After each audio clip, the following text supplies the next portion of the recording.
इससे जो पहले का वीडियो रहा है उसमें फंजाई हमने कंप्लीट किया था। फंजाई हमने पूरी तरह से कंप्लीट किया था। फंजाई की 4 क्लासों को डिटेल में पढ़ा था, उसके एग्जाम्पल को देखा था। इस वाले वीडियो में हम लोग देखेंगे किंगडम प्लांटी के बारे में। प्लांटी जो किंगडम है उसके बारे में थोड़ा सा इंट्रोडक्शन टाइप का दिया है। फिर किंगडम एनिमिलिया के बारे में थोड़ा सा इंट्रोडक्शन दिया है। डिटेल जो है स्टडी हम लोगों के प्लांटी की देखो तो चैप्टर 3 में यानी कि इसके लिए प्लांटी के लिए पूरे का पूरा चैप्टर है। चैप्टर 3 उसमें पूरे प्लांट के बारे में पूरे जितने भी उसे डिवाइड किया गया है प्लांटी को पढ़ेंगे। एनिमिलिया जो है उसके लिए एक पूरा चैप्टर दिया है।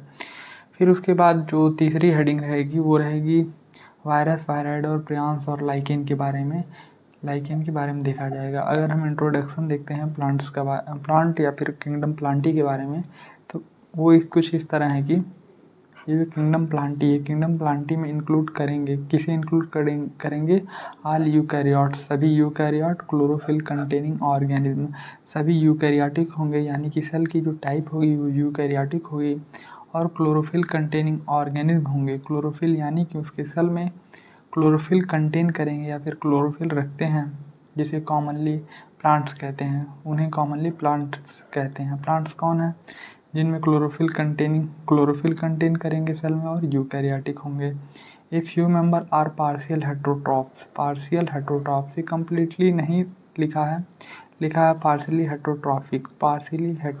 इसका हेट्रोट्रॉफिक होने का मतलब होता है कि जो ऑर्गेनिज्म है अपने फूड को खुद से प्रिपेयर नहीं कर पा रहा है, ऐसे ऑर्गेनिज्म कहते हैं हेट्रोट्रॉफिक ऑर्गेनिज्म। और यहाँ पे दिया है कि इसके जो है कि प्लांटी के फ्यू मेंबर यानी कि सभी नहीं, कुछ मेंबर की बात कर रहा है। कुछ मेंबर हमें प्लांटी में ऐसे देखने को मिलेंगे जो पार्शियल हेट्रोट्रॉफिक होंगे, यानी कि ज़रूरत पड़ने पर या फिर अपने भोजन के लिए जो है कि भोजन के कुछ कंटेंट को, स्पेसिफिक कंटेंट को किसी अन्य ऑर्गेनिज्म पे डिपेंड रहेंगे। देखिए ए फ्यू मेंबर इन जो प्लांटी के कुछ मेंबर जो होते हैं पार्शियली हेट्रोट्रॉफिक होते हैं, जैसे इंसेक्टिवोरस प्लांट और पैरासाइट्स। इंसेक्टिवोरस प्लांट क्या होंगे? इंसेक्टिवोरस प्लांट वो प्लांट होंगे जो है कि कुछ स्पेसिफिक न्यूट्रिशन के लिए इंसेक्ट पर डिपेंड रहेंगे। कुछ स्पेसिफिक, पूरी तरह से नहीं, कुछ चीज़ों के लिए इंसेक्ट पर डिपेंड रहेंगे। ऐसे प्लांटों को इंसेक्टिवोरस प्लांट कहते हैं। इंसेक्टिवोरस प्लांट के 2 एग्जाम्पल दिया गया है एनसीईआरटी में इस वाले चैप्टर में, ब्लैडरवर्ट और वीनस फ्लाई ट्रैप। ब्लैडरवर्ट और वीनस फ्लाई ट्रैप जो होते हैं वो होते हैं इंसेक्टिवोरस प्लांट। ये इंसेक्टिवोरस है, ब्लैडरवर्ट और वीनस फ्लाई ट्रैप। अगर थोड़ा सा याद करने के लिए जो आसानी हो उसके लिए देख सकते हैं आप। उसके लिए इन बिटवीन करके याद करेंगे तो मे भी याद रहेगा। इन से इंसेक्ट हो जाएगा बिटवीन, बी भी करिए, इन बिटवीन यानी कि इंसेक्टिवोरस प्लांट जो होते हैं वो है ब्लैडरवर्ट है और वीनस फ्लाई ट्रैप है। आगे देखते हैं, are the example of insectivorous plant. ये इंसेक्टिवोरस प्लांट के एग्जाम्पल हुए। और जो कस्कुटा होता है, कस्कुटा का जो प्लांट होता है वो पैरासाइट होता है। पैरासाइट के रूप में कस्कुटा का जो प्लांट होता है ये किसी अन्य बड़े प्लांट पे जो है कि पैरासाइट के रूप में उससे लगा रहता है और उससे उस लिविंग प्लांट से अपनी न्यूट्रिशन को लेता रहता है। दूसरा एग्जाम्पल है जो कि एनसीईआरटी में ये जो 3 एग्जाम्पल दिए हैं ये याद रखने वाली चीज़ें हैं, याद रखा जाए तो अच्छा रहेगा। कस्कुटा हो गया, इन बिटवीन करके याद रखेंगे। इंसेक्टिवोरस प्लांट जो है ब्लैडरवर्ट है और वीनस फ्लाई ट्रैप है। और जो कस्कुटा है ये पैरासिटिक प्लांट है, कस्कुटा पैरासिटिक प्लांट होता है। इन प्लांट सेल की बात की जाए हैव यूकैरियोटिक स्ट्रक्चर, यानी कि प्लांट सेल जो होगा यूकैरियोटिक स्ट्रक्चर होगा with prominent chloroplast and cell wall mainly made of cellulose. इसमें जो है कि क्लोरोप्लास्ट पाया जाएगा विथ प्रोमिनेंट क्लोरोप्लास्ट जो भोजन होता है, फूड होता है जो कि फूड को प्रिपेयर करने में हेल्प करता है, उस सेल में जो ऑर्गेनल्स होता है उसे कहते हैं क्लोरोप्लास्ट। ये प्लांट का एक विशेष लक्षण है या फिर विशेष प्लांट सेल की जो है कि एक यूनिक उसे कहते हैं सेल ऑर्गेनल्स हैं उसे हैं क्लोरोप्लास्ट। यानी कि जो प्लांट का सेल होगा, प्लांट का सेल यूकैरियोटिक होगा और उसमें प्रोमिनेंट क्लोरोप्लास्ट देखने को मिल जाएंगे। और जो सेल वॉल होगी प्लांट की वो mainly made up of cellulose से मिलकर बनी रहेगी। You will study the eukaryotic cell in chapter 8। Chapter 8 में आप यूकैरियोटिक सेल की पूरी डिटेल स्टडी करेंगे। Plant include algae.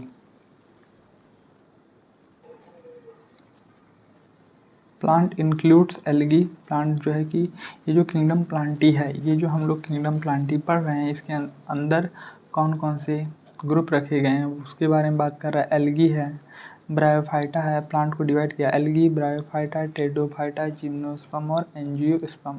ये 5 भागों में प्लांटी ग्रुप को, प्लांटी किंगडम को डिवाइड किया गया है। एल्गी हो गया, ब्रायोफाइटा हो गया, टेरिडोफाइटा, जिम्नोस्पर्म और angiosperm. Life cycle of plants have 2 distinct phase. जो प्लांट होता है, प्लांट की जो लाइफ साइकिल होती है, यानी कि पूरा जीवन काल जो होता है वो 2 डिस्टिंक्ट फेज में बटा रहता है। 2 डिस्टिंक्ट फेज में बटा रहता है। उसमें डिप्लॉयड स्पोरोफिटिक स्टेज मिलेगी आपको पूरी लाइफ में। पूरी जो लाइफ साइकिल होती है उसमें डिप्लॉयड स्पोरोफिटिक और हैप्लॉयड, रेड वाला, और हैप्लॉयड गैमेटोफिटिक स्टेज देखने को मिलेगी। डिप्लॉयड स्पोरोफिटिक यानी कि प्लांट की पूरी लाइफ के दौरान अगर हम देखें, अगर हम इसे माने कि ये पूरे प्लांट की लाइफ है, यानी कि एक गैस चालू हुआ फिर पूरे प्लांट की ये अगर लाइफ है तो उसमें देखने को मिलेगा कि प्लांट में जब सेल जो है कि प्लांट की जो ज़्यादातर सेल डिप्लॉयड स्टेट में है, यानी कि क्रोमोसोम की संख्या 2n है सेल में, तो उस स्टेज को कहते हैं sporophytic stage. Diploid sporophytic stage कहते हैं। यानी कि यहाँ से लाइफ साइकिल दौरान ये पूरा, जैसे कि हम अगर किसी प्लांट की बात करें तो जो प्लांट में है जब फूल लगते हैं, फूल लगने के बाद उसमें पॉलन ग्रेन बनते हैं, फिर उस पॉलन ग्रेन का पॉलिनेशन होता है, फिर उसके बाद नया फ्रूट बनता है, फिर उससे सीड बनता है। यानी कि ये जो फ्लावर में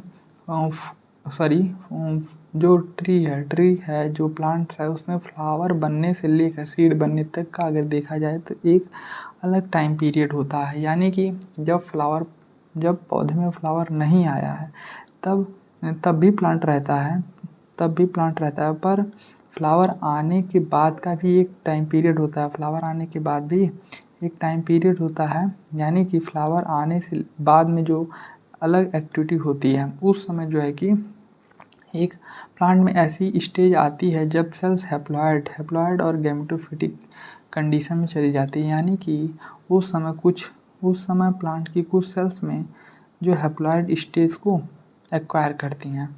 देखा जाए फिर से देखिए, जो लाइफ साइकिल प्लांट की होती है, जो प्लांट की लाइफ साइकिल होती है उसमें 2 डिस्टिंक्ट फेज होते हैं।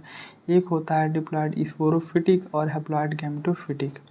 हैप्लॉयड गैमेटोफिटिक, स्पोरोफिटिक यानी कि नॉर्मल जब प्लांट अपनी लाइफ को चला रहा था तो उस समय जो है कि फेज उसे हम कह रहे हैं डिप्लॉयड स्पोरोफिटिक स्टेज। और हैप्लॉयड गैमेटोफिटिक स्टेज का मतलब हुआ कि जो प्लांट है, प्लांट में अब फ्लावर लगेगा और सीड का फॉर्मेशन होगा। उस स्टेज में जो है कि क्रोमोसोम, सेल में जो क्रोमोसोम का नंबर होता है वो हो जाता है हाफ, और इसे हम कहते हैं हैप्लॉयड गैमेटोफिटिक स्टेज। जब हम प्लांट किंगडम प्लांटी पूरा एक चैप्टर है, चैप्टर नंबर 3 में इसे हम और डिटेल में पढ़ेंगे।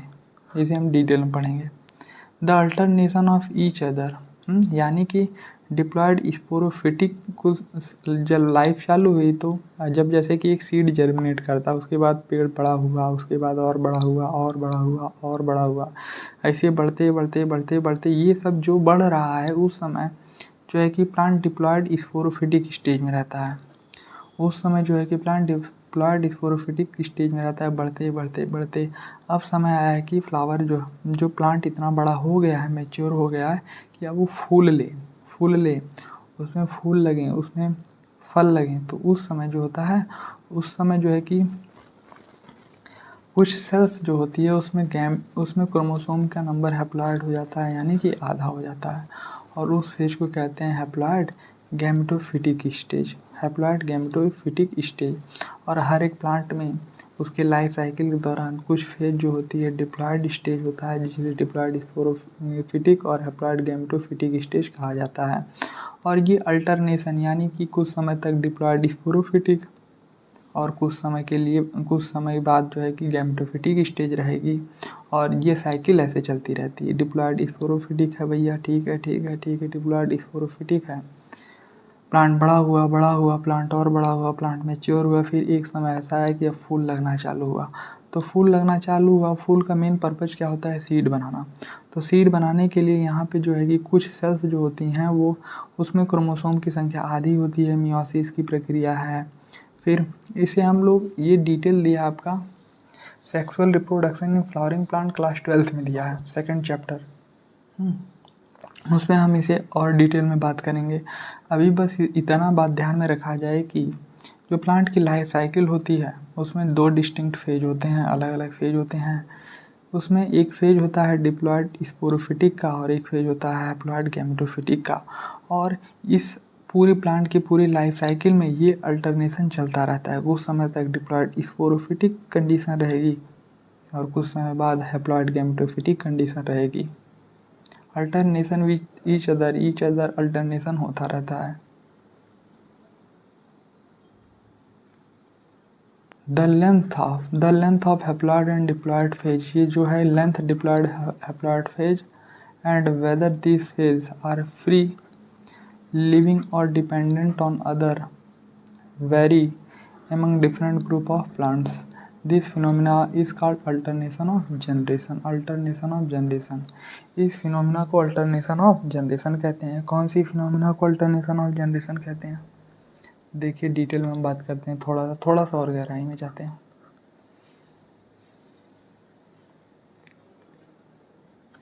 देखिए देखा जाए तो यहाँ से जो है कि पेन कहाँ गई, यहाँ से प्लांट एक डिप्लॉयड स्पोरोफिटिक कंडीशन रहेगी। कुछ समय प्लांट बड़ा हुआ फूल लिया, और कुछ समय बाद प्लांट में जो है कि हैप्लॉइड गैमेटोफिटिक कंडीशन आएगी, ठीक है।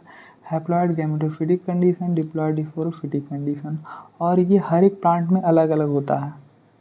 कुछ प्लांट में 2n इतना बड़ा रहेगा और किसी दूसरे प्लांट में देखेंगे तो 2n इतना है, फिर यानी कि डिप्लॉयड स्पोरोफिटिक इतना है, फिर उसके बाद हैप्लॉइड कंडीशन चालू हो जा रही है। हैप्लॉइड एक दूसरा और प्लांट है जिसमें 2n थोड़ा सा है, और ये 2n थोड़ा सा और बाकी, मतलब कि 2n जो है प्लांट की लाइफ में 2n स्पोरोफिटिक कंडीशन बहुत कम समय के लिए आती है, और हैप्लॉइड गैमेटोफिटिक कंडीशन प्लांट के लाइफ साइकिल में ज़्यादातर समय हैप्लॉइड गैमेटोफिटिक कंडीशन ही रहती है।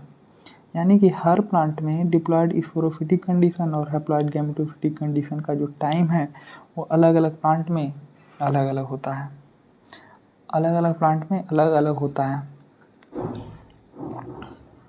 और देखिए कुछ बातें जो है डिटेल में और आगे के चैप्टर में मिलेगी, मैं थोड़ा यहीं पर हल्का फुल्का बताने का प्रयास कर रहा हूँ। देखिए that alternate with each other, यानी कि वही कह रहा है diploid sporophytic haploid gametophytic, the length of the haploid and diploid phase, haploid और diploid phase vary among different group of plant, different group of plant में अलग अलग वेरी करेगा, ठीक है।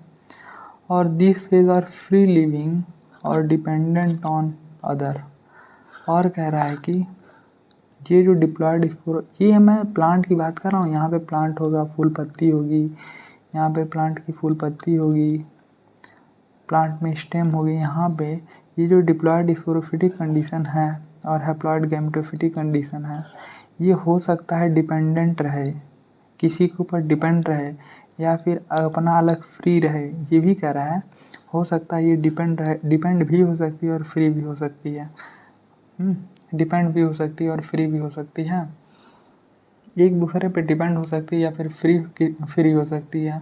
और ये चीज़ें बदलती रहती हैं different group plants. This phenomena is called alternation of generation, और इस फिनोमिना को अल्टरनेशन ऑफ जनरेशन कहते हैं। यानी कि पूरे लाइफ साइकिल में कुछ समय तक डिप्लॉयड स्पोरोफिटिक और हैप्लॉयड गैमेटोफिटिक कंडीशन का एक के बाद एक आना, और इस फिनोमिना को कहते हैं अल्टरनेशन ऑफ जनरेशन। ये इसे याद रखें तो अच्छा रहेगा, कई बार पूछा गया है।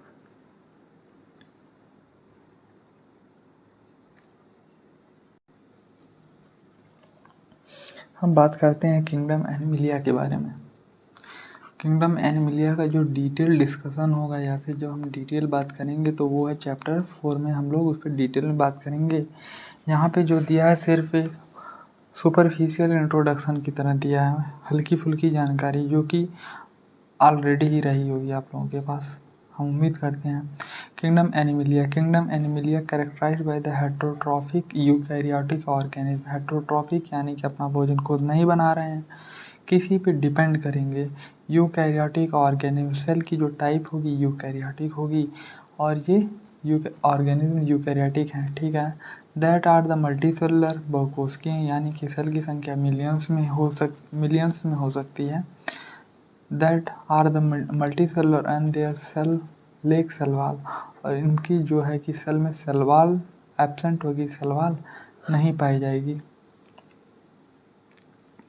दे डायरेक्टली और indirectly depend upon plants for food.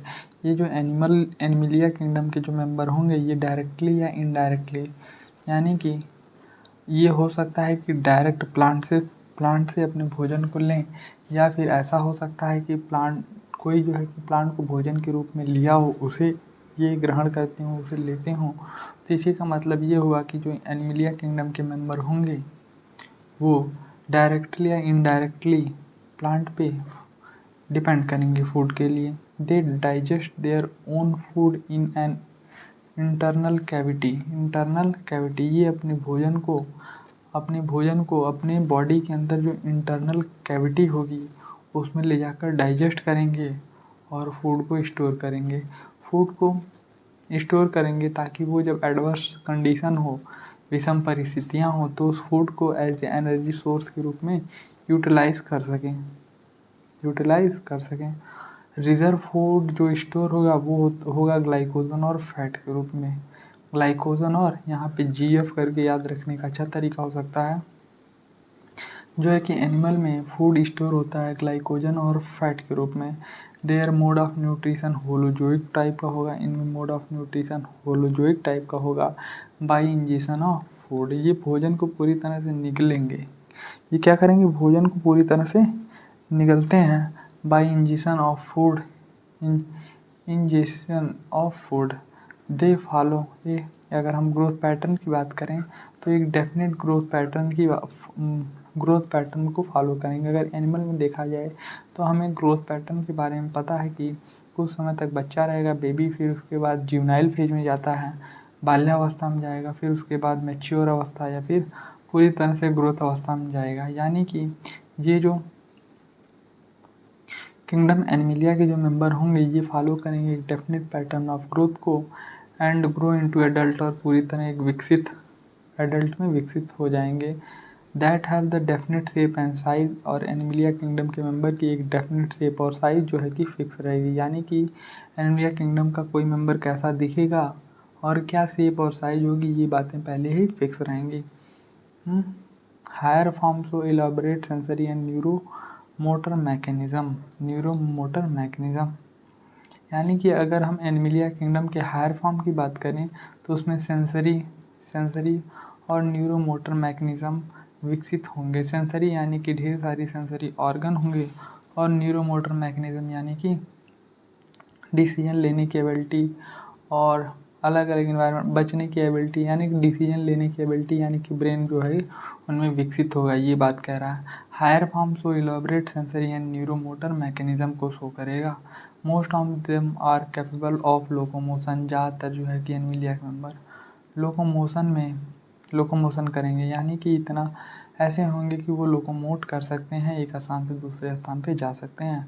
The sexual reproduction is by copulation of male and female, male और फीमेल जो है कि सेक्सुअल रिप्रोडक्शन कोपुलेशन के थ्रू करेंगे, यानी कि कोपुलेशन जो है कि करके मेल और फीमेल सेक्सुअल रिप्रोडक्शन को शो करेंगे या फिर सेक्सुअल रिप्रोडक्शन करेंगे। फॉलोड बाय एम्ब्रियोनिक डेवलपमेंट, और कोपुलेशन के बाद या फिर सेक्सुअल रिप्रोडक्शन के बाद एक एम्ब्रियोनिक डेवलपमेंट होगा। एम्ब्रियोनिक डेवलपमेंट की फेज भी आएगी, यानी कि एम्ब्रियोनिक डेवलपमेंट जो भ्रूण होता है उसके विकसित होने की जो है फेज देखने को मिलेगी हमें किंगडम एनिमलिया में। आगे देखते हैं वेरियस साइलेंट फीचर। वेरियस यानी कि silent feature of various phyla are describe in chapter 4।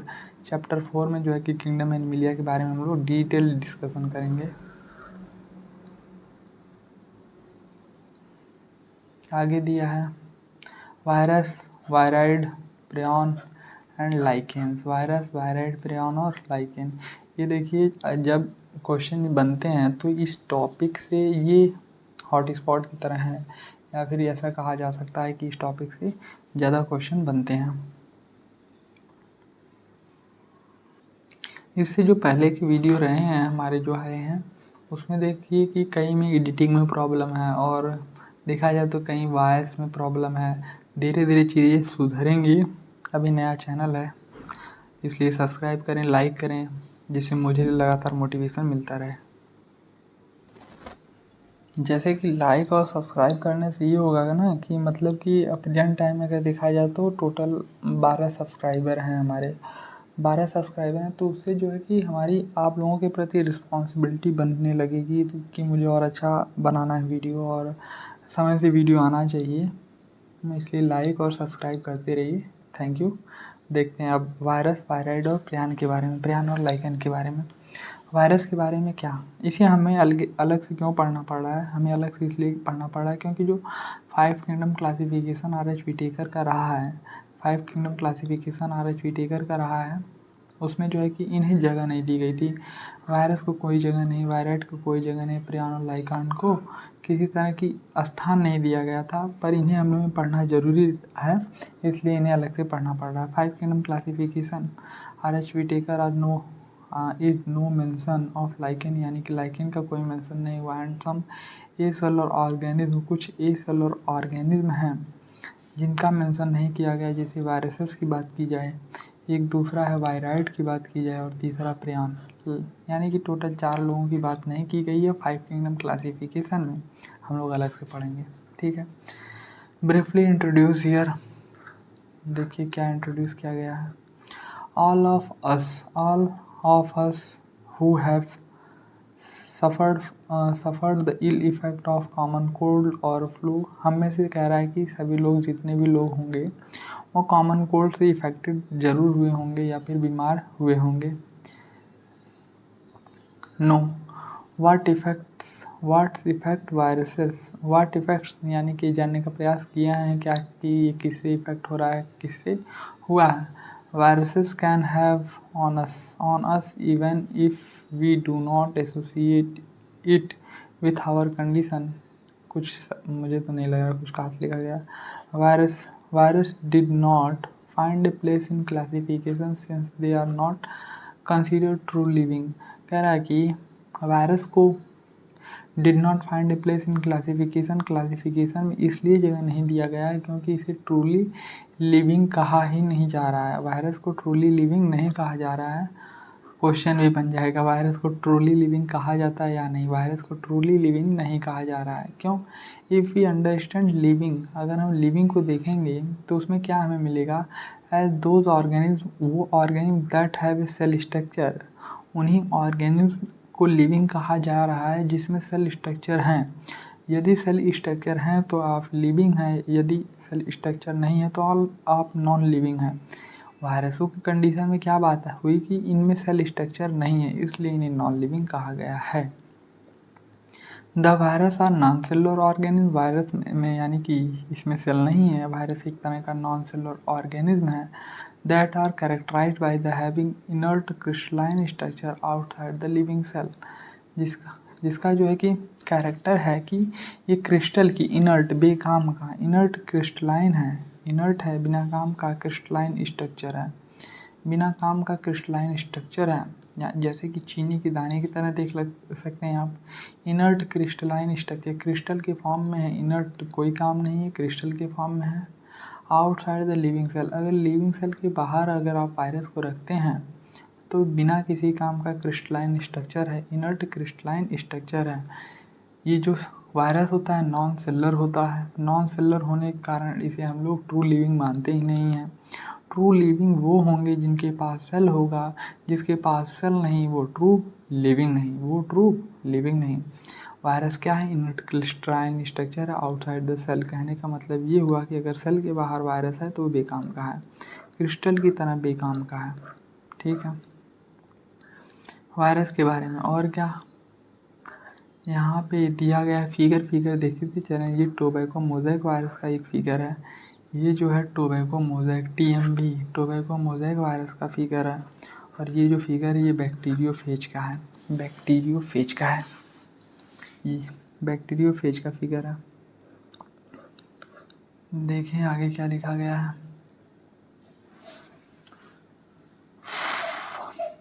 ये कह रहा है कि inert crystalline structure outside the living cell, living cell के बाहर अगर देखा जाए वायरस को तो ये इनर्ट होते हैं, क्रिस्टलाइन स्ट्रक्चर होते हैं, इनर्ट क्रिस्टलाइन स्ट्रक्चर।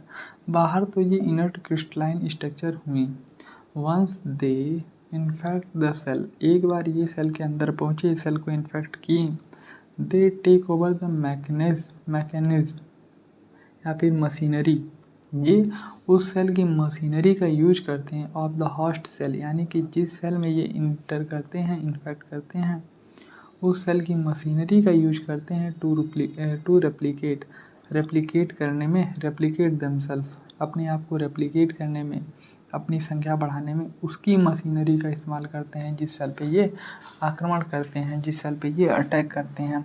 अगर सेल में पे अटैक नहीं किए हैं, सेल में नहीं है तो ये कुछ नहीं, केवल क्रिस्टल हैं। और जब अटैक करते हैं तो उस होस्ट ऑर्गेनिज्म के मैकेनिज्म का इस्तेमाल करते हैं और अपने आप को रेप्लिकेट करते हैं, संख्या बढ़ाते हैं और किलिंग द होस्ट, और जो होस्ट है उसे पूरी तरह से मार देते हैं या फिर ख़त्म कर देते हैं। वुड यू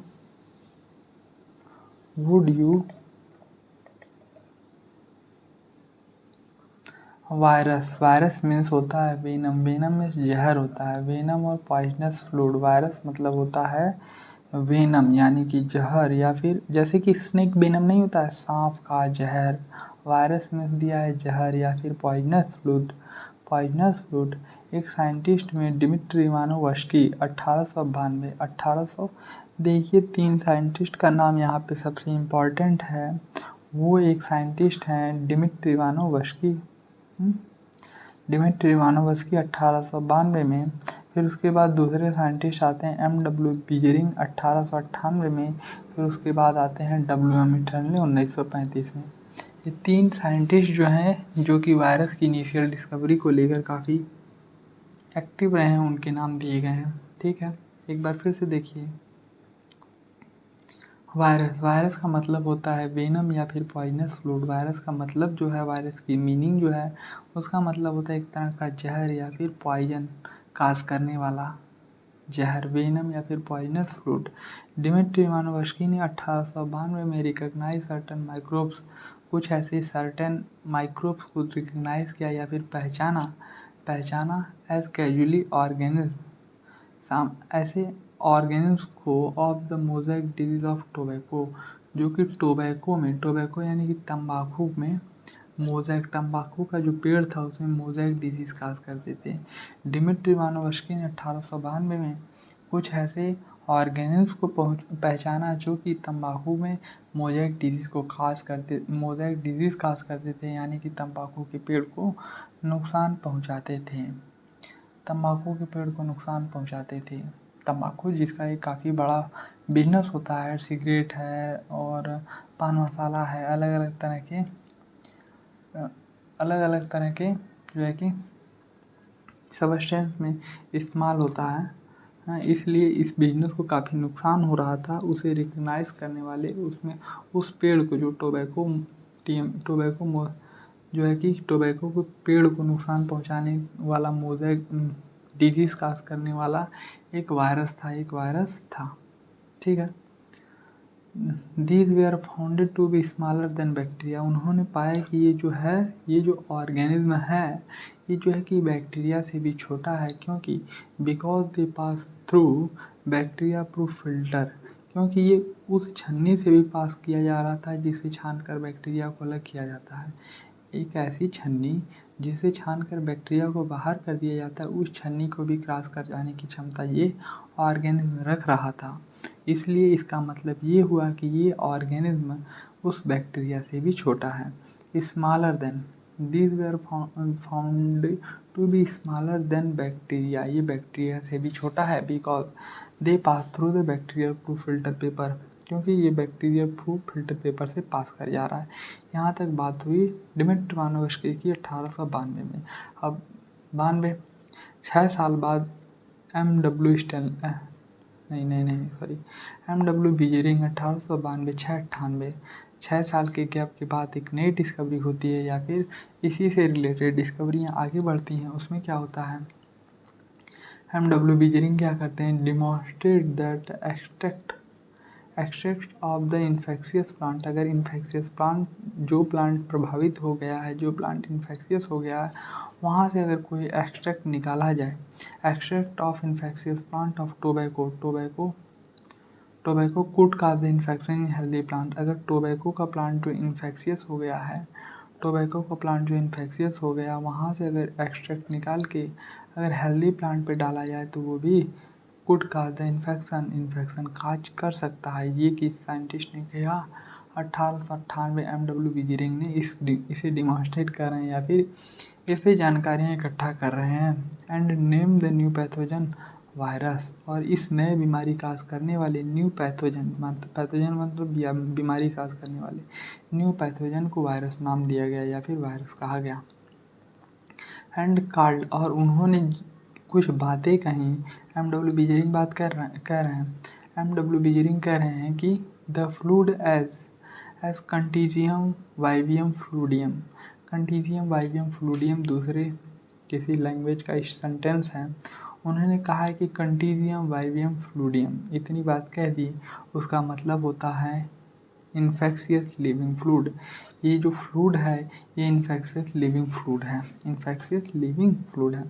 एंड पहले वाले साइंटिस्ट यहाँ पे डी, जैसे कि DM होता है ना, हर एक जिले का एक DM होता है, तो पहले D फिर M फिर M को पलट के W करिए। ये 3 साइंटिस्ट हैं जिनका इम्पोर्टेंट रोल रहा है वायरस से रिलेटेड डिस्कवरी में। डी 1892, 92, 698, 1935 ऐसे करके याद रखिए। पहले साइंटिस्ट डिमित्री मानोवस्की, इनका क्या रोल रहा है एक बार फिर से देखिए। वायरस का मतलब होता है वेनम या पॉइजनस फ्लूइड। फिर साइंटिस्ट आते हैं डिमित्री मानोवस्की 1892 में। इन्होंने टोबैको के प्लांट में, जो कि तंबाकू का काफ़ी बड़ा बिजनेस होता है, उस तंबाकू के प्लांट में मोज़ेक काज करने वाले माइक्रो ऑर्गेनिज्म को रिकॉग्नाइज किया, पहचाना, और देखा कि ये ऑर्गेनिज्म बैक्टीरिया से भी छोटे हैं, क्योंकि ये बैक्टीरिया प्रूफ फिल्टर पेपर से क्रॉस कर जा रहे हैं। यहाँ तक बैक्टीरिया से भी छोटे हैं, यहाँ तक बात जो है कही गई है डिमित्री मानोवस्की के द्वारा। फिर दूसरे साइंटिस्ट आते हैं 92, 698 एम.डब्ल्यू. बीजरिंग ने। उन्होंने कहा कि अगर टोबैको का इन्फेक्शियस प्लांट है, वहाँ से कुछ एक्सट्रैक्ट निकाल कर अगर हम स्वस्थ प्लांट में, हेल्दी प्लांट में अगर इस एक्सट्रैक्ट को डालते हैं, तो वो प्लांट भी इन्फेक्शियस होने के चांसेस हो जाते हैं कि वो भी प्लांट इन्फेक्शियस हो जाए। और इस नए पैथोजन को वायरस नाम दिया। और एक सेंटेंस कहा एम.डब्ल्यू. बीजरिंग ने, सेंटेंस कहने वाले साइंटिस्ट एम.डब्ल्यू. बीजरिंग हैं। वो सेंटेंस था दूसरी भाषा में था, उन्होंने कहा कि कंटीजियम वाइवियम फ्लूडियम इन्फेक्शियस लिविंग फ्लूड। इसका मतलब हुआ इन्फेक्शियस लिविंग फ्लूड। कभी कभी जब क्वेश्चन बनेगा तो यहाँ पे लिविंग की जगह नॉन लिविंग भी लिख देगा। हाँ, अगर पढ़ने में दिक्कत करेंगे या फिर जल्दीबाजी में रहेंगे तो यहाँ से मिस्टेक कर सकते हैं। आगे बढ़ते हैं। Infectious living fluid. तीसरे साइंटिस्ट आते हैं एम. स्टेनले, 1935 की बात है।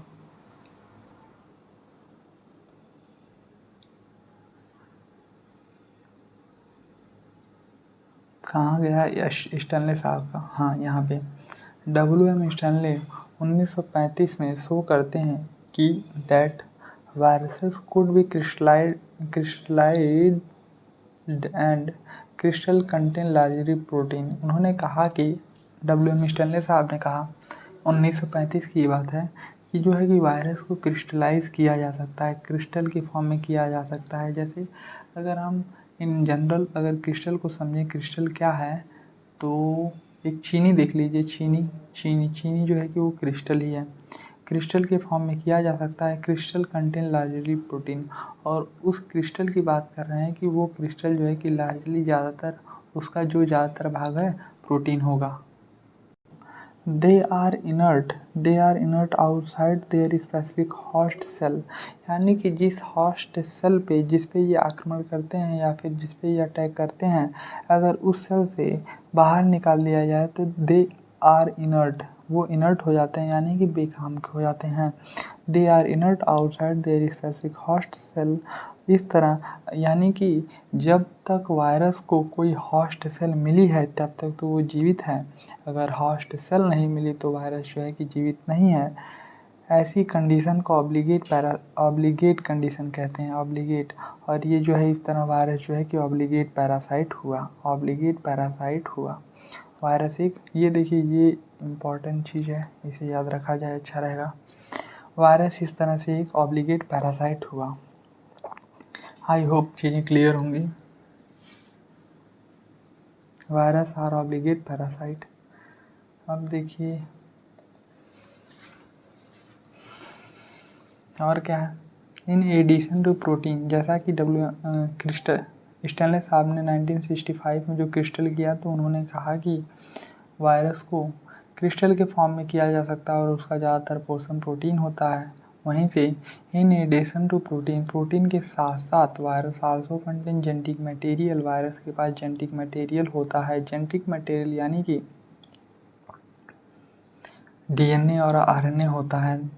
That could be either DNA और RNA, यानी कि क्या कहा जा रहा है कि वायरस में प्रोटीन के साथ साथ जेनेटिक मटेरियल होता है। ये हो सकता है RNA या DNA हो, दोनों नहीं, या तो RNA होगा या फिर DNA होगा। No virus contain both DNA and RNA। कह रहा है कि NCERT के हिसाब से कोई ऐसा वायरस नहीं है कि जिसमें दोनों DNA और RNA दोनों हो, या तो वो उसके पास DNA होगा तो RNA नहीं, यदि जेनेटिक मटेरियल के रूप में RNA है तो DNA नहीं। ये वायरस इस न्यूक्लियो प्रोटीन, इस तरह वायरस जो है कि एक न्यूक्लियो प्रोटीन हुआ, इस तरह वायरस एक न्यूक्लियो प्रोटीन हुआ। And the genetic material is infectious, ये देखिए क्वेश्चन है, और उसका जो जेनेटिक मटेरियल होता है वो इन्फेक्शियस होता है, यानी कि इन्फेक्शन काज करता है। इन जनरली बात की जाए, in general viruses that infect plant, ये स्पेसिफिक बातें हुई, क्वेश्चन भी देख सकते हैं, ये क्वेश्चन है। इन जनरल सामान्यतः अगर बात की जाए, वायरस जो प्लांट को इन्फेक्ट करते हैं उनके पास होता है सिंगल स्ट्रैंड RNA। ये इंपॉर्टेंट चीज़ें बाहर निकाल के लिख दी गई हैं। इन जनरल अगर देखा जाए तो वो वायरस जो प्लांट को इन्फेक्ट करते हैं उनमें होता है सिंगल स्ट्रैंड RNA। जो एनिमल को इन्फेक्ट करते हैं, the virus that infect animal, वो वायरस जो एनिमल को इन्फेक्ट करते हैं उनमें हो सकता है RNA तो दोनों होंगे, single strand RNA, double strand RNA, और होगा साथ में डबल स्ट्रैंड DNA, पर सिंगल स्ट्रैंड DNA मिस होगा, यानी कि सिंगल स्ट्रैंड DNA वाले वायरस अभी तक एनिमल को अटैक करे ऐसा NCERT के हिसाब से नहीं पाया गया है। ठीक है, एक बार रीडिंग करते हुए चलते हैं। And the virus that infect animals, और वो वायरस जो एनिमल को इन्फेक्ट करते हैं, हैव आइदर सिंगल और double strand RNA, single strand RNA भी हो सकता है या डबल स्ट्रैंड RNA भी हो सकता है, और साथ में डबल स्ट्रैंड DNA भी हो सकता है। बैक्टीरियल वायरस, ठीक है, यहाँ तक हुआ। और कह रहा है बैक्टीरियल वायरसेस, बैक्टीरिया को, जैसे कि एनिमल्स को इफेक्ट करने वाला वायरस हो सकता है, प्लांट को इफेक्ट करने वाला वायरस हो सकता है, उसी तरह कुछ वायरस होते हैं जो बैक्टीरिया पर भी अटैक कर देते हैं, बैक्टीरिया को भी नहीं छोड़ते। देखिए बैक्टीरियल वायरसेस, बैक्टीरिया पे अटैक करने वाले वायरस जिन्हें बैक्टीरियोफेज भी कहते हैं, फेज माने खाना, बैक्टीरिया खाने वाले, जैसे बैक्टीरियोफेज वायरस, बैक्टीरियोफेज कहते हैं उन्हें, बैक्टीरियोफेज कहते हैं। वायरस दैट इन्फेक्ट बैक्टीरिया, चीज़ों को और क्लियर करने के लिए लिखा गया है वायरस दैट इन्फेक्ट बैक्टीरिया, ऐसे वायरस जो बैक्टीरिया को इन्फेक्ट करते हैं, are usually double standard DNA, double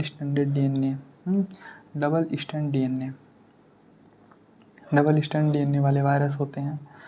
the protein code called capsid, वो जो वायरस होते हैं उसमें प्रोटीन भी होगा और न्यूक्लिक एसिड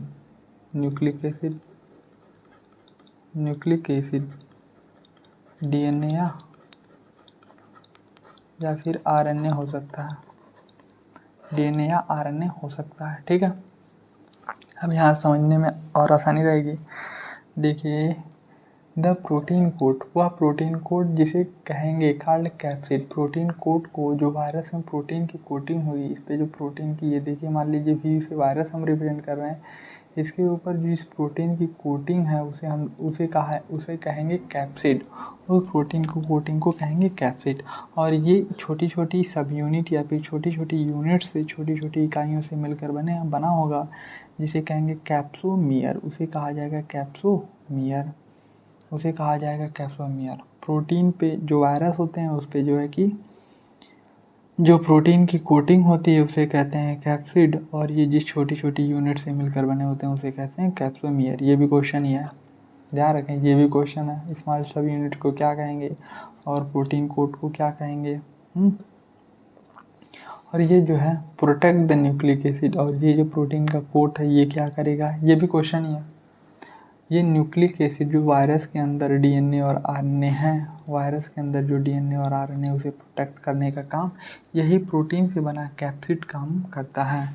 न्यूक्लिक एसिड को बचाने का काम कैप्सिड करता है। दिस कैप्सोमियर, वो प्रोटीन की जो जिस छोटी छोटी यूनिट से मिलकर बना है उस कैप्सोमियर पे बात हो रही है। दिस कैप्सोमियर, रुकिए मैं इमेज दिखा देता हूँ थोड़ा, जो फिगर है ये देखिए, ये कैप्सिड है, ये कैप्सिड है, वो प्रोटीन है जिससे ये न्यूक्लिक एसिड है, ये हमारा न्यूक्लिक एसिड हो गया। ये टीएमवी वायरस है, टोबैको मोज़ेक वायरस, जिसमें nucleic acid single stand RNA होता है,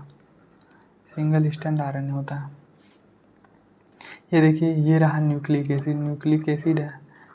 एसिड है, और इसे कवर करने का काम ये जो कर रहा है वो है कैप्सिड, ये है कैप्सिड है। और कैप्सिड की अगर हम सिंगल यूनिट की बात करें तो उसे कहते हैं कैप्सोमियर, उसे कहा जाता है कैप्सोमियर। ठीक है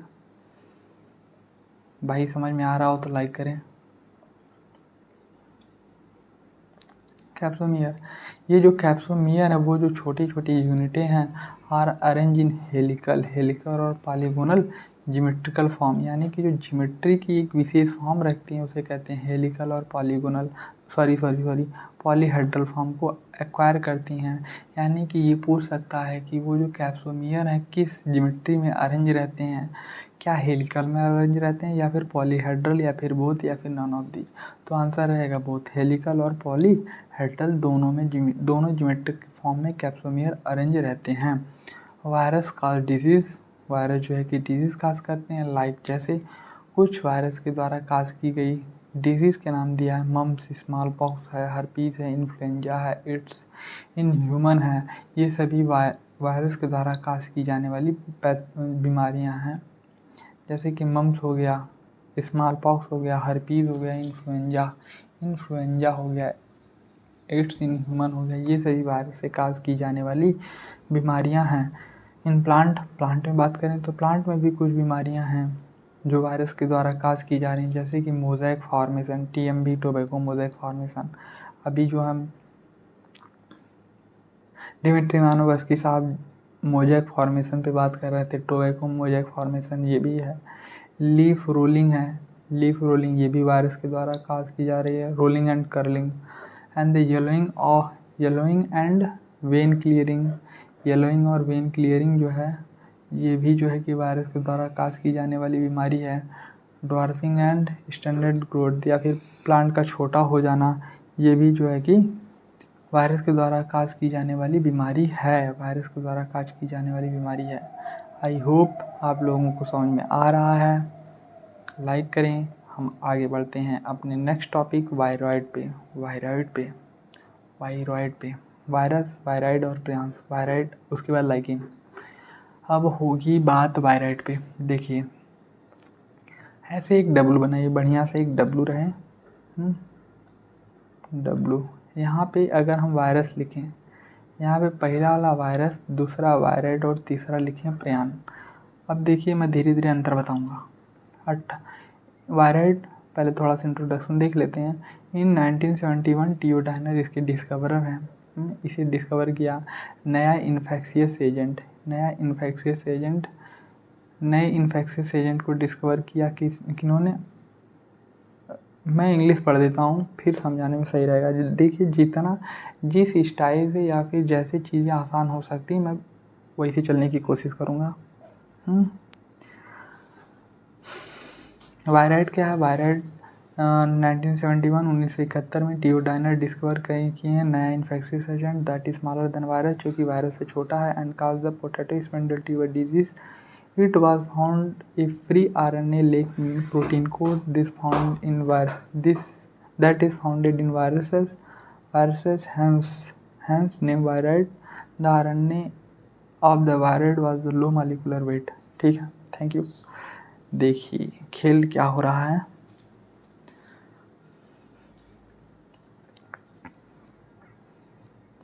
वायरसेस, पहले वायरस देखते हैं।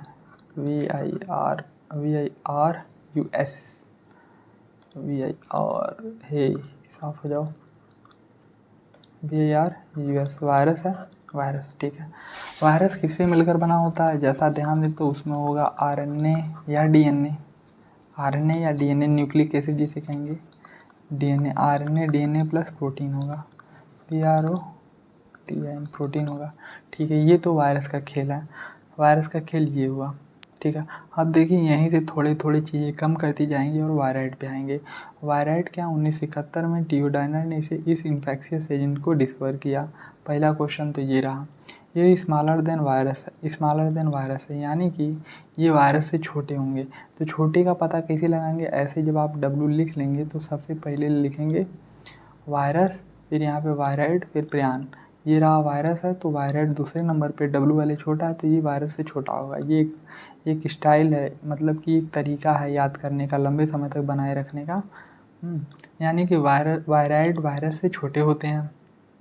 और एग्जाम्पल है ये खास करते हैं पोटैटो स्पिंडल ट्यूबर डिजीज़। ये भी एक क्वेश्चन है, ये याद करना होगा। ये जो वायराइड होते हैं ये खास करते हैं potato spindle tuber disease. It was founded to be free RNA, it lack protein code. यानी कि जब वायरस से वायराइड की तरफ आएंगे तो इसमें जो है कि प्रोटीन कोड, अगर हम इसमें प्रोटीन कोड नहीं होगा। वायरस से वायराइड की तरफ जब आएंगे, कहाँ जा रही हो?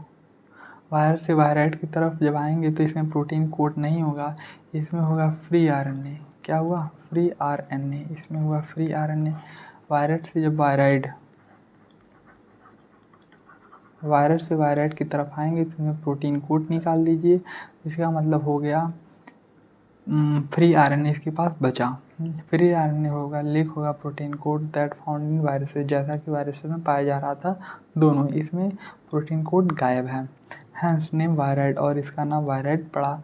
जो RNA ऑफ द वायराइड, ये जो RNA है कुछ और कमियां हैं, या फिर wired was the low molecular weight, RNA का मालिकुलर वेट भी है, MW मालिकुलर वेट भी कम हो गया है। यानी कि यहाँ से देखिए वायरस के पास था DNA या RNA।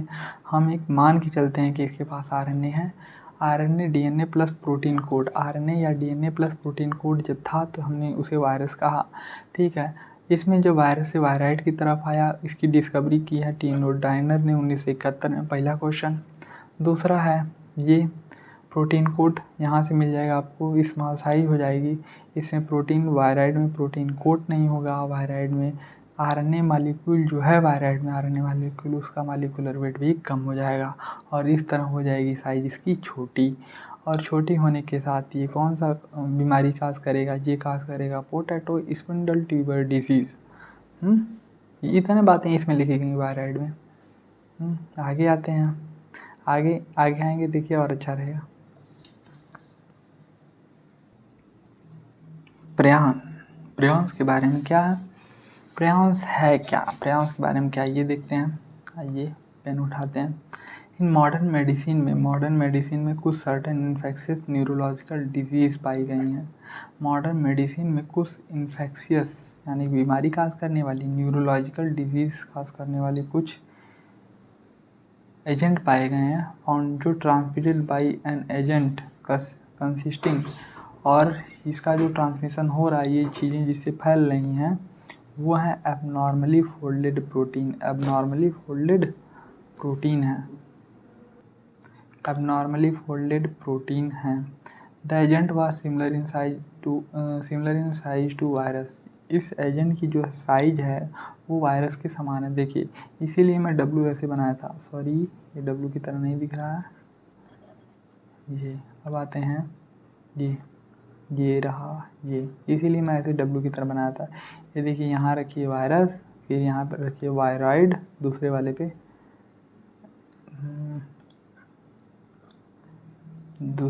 पे रखिए वायरॉइड, वायरस हो गया, दूसरे वाले पे वायरॉइड, और तीसरे वाले पे रखिए वायरस, वायरॉइड और प्रियॉन। वायरस और प्रियॉन्स की जो साइज है बराबर है, लेकिन वायरॉइड की साइज है छोटी। इसमें जो आरएनए उसका मॉलिक्यूलर वेट है कम, ठीक है। वायरस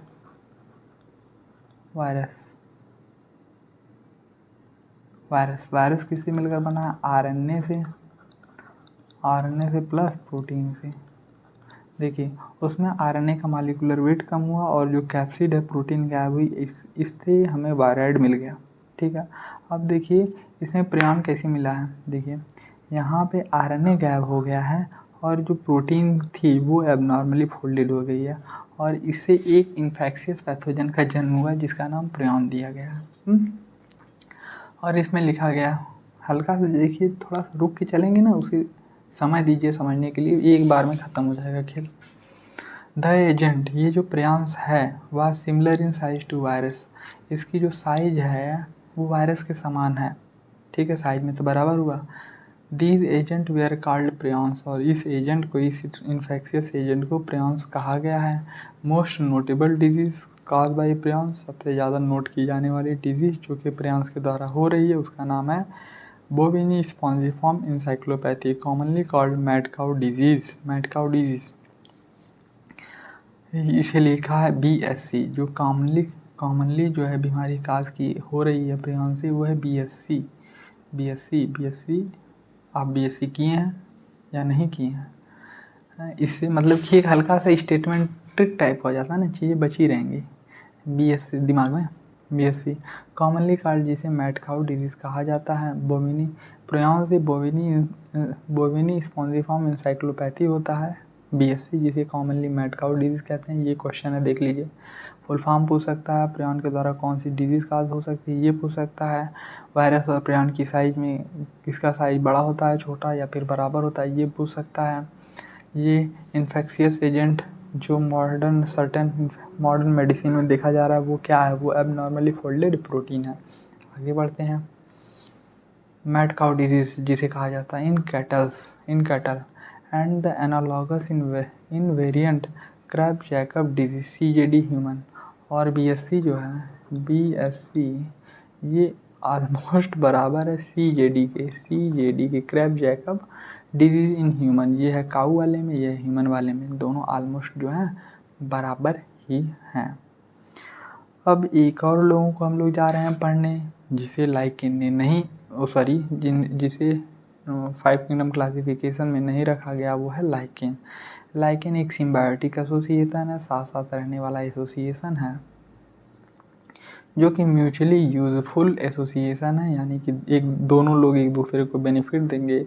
देखिए इसमें एक एजेंट होता है फंजाई और एक एजेंट होता है एल्गी। हमने इसे इसलिए लिखा है, आपको पढ़ने के बाद समझ में आने लगेगा। जो फंजाई वाला कंपोनेंट है, फंजाई वाला, इसे कहते हैं माइकोबायोन्ट, MYCOBIONT। फंजाई को माइकोबायोन्ट कहते हैं, और ऊपर जो एल्गी इसे कहते हैं फाइकोबायोन्ट।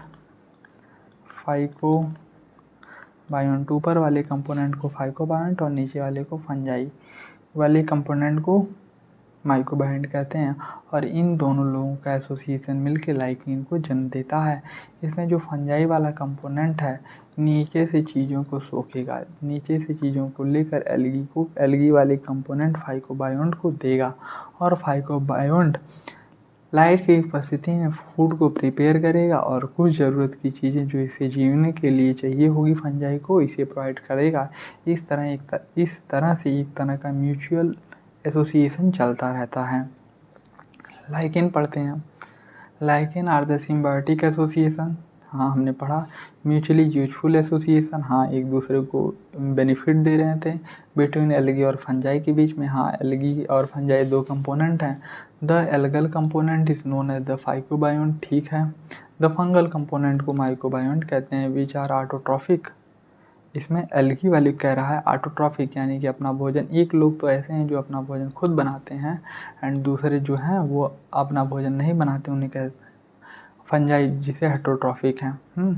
विच आर ऑटोट्रॉफिक, ये एल्गी ऑटोट्रॉफिक है, fungi heterotrophic respectively. Algae prepare food for fungi, algae जो है फूड बनाएगी एंड फंजाई प्रोवाइड शेल्टर, रुकने के लिए जगह and absorb mineral nutrition and water for the partner, अपने पार्टनर के लिए मिनरल न्यूट्रिएंट्स और वाटर जो उसके पार्टनर को चाहिए और रुकने के लिए जो जगह चाहिए वो देने का काम जो है फंजाई वाला पार्टनर माइकोबायोन्ट करेगा। So close in their association, इनका एसोसिएशन इतना क्लोज होता है, इतना पास होता है कि that if one saw a lichen in nature one would, यानी कि अगर आप नेचर में देखेंगे लाइकेन को तो लाइकेन अलग अलग नहीं, लाइकेन के अलग अलग कंपोनेंट नहीं बल्कि एक पूरा लाइकेन हमें देखने को मिलेगा। Never imagine that they had two different organisms within them, यानी कि अलग अलग नहीं दिखेंगे। Lichens are very good pollution indicator, lichen जो है कि पॉल्यूशन इंडिकेटर है, यानी कि जिस क्षेत्र में पॉल्यूशन ज़्यादा होगा वहाँ पे उस एरिया में not grow in polluted area, polluted area में लाइकेन ग्रो नहीं करेगा। ये चैप्टर हुआ समाप्त हुआ। देखिए लाइक करिए, कमेंट करिए और सब्सक्राइब करिए। जैसे जैसे सब्सक्रिप्शन बढ़ता जाएगा या फिर व्यू बढ़ते जाएंगे वैसे वैसे मेरी एक जिम्मेदारी आप लोगों के प्रति बढ़ती जाएगी कि और अच्छा करना है। लगातार मोटिवेशन करते रहिए, हम अच्छा कंटेंट आपको प्रोवाइड करेंगे। Thank you. जय हिंद, जय भारत।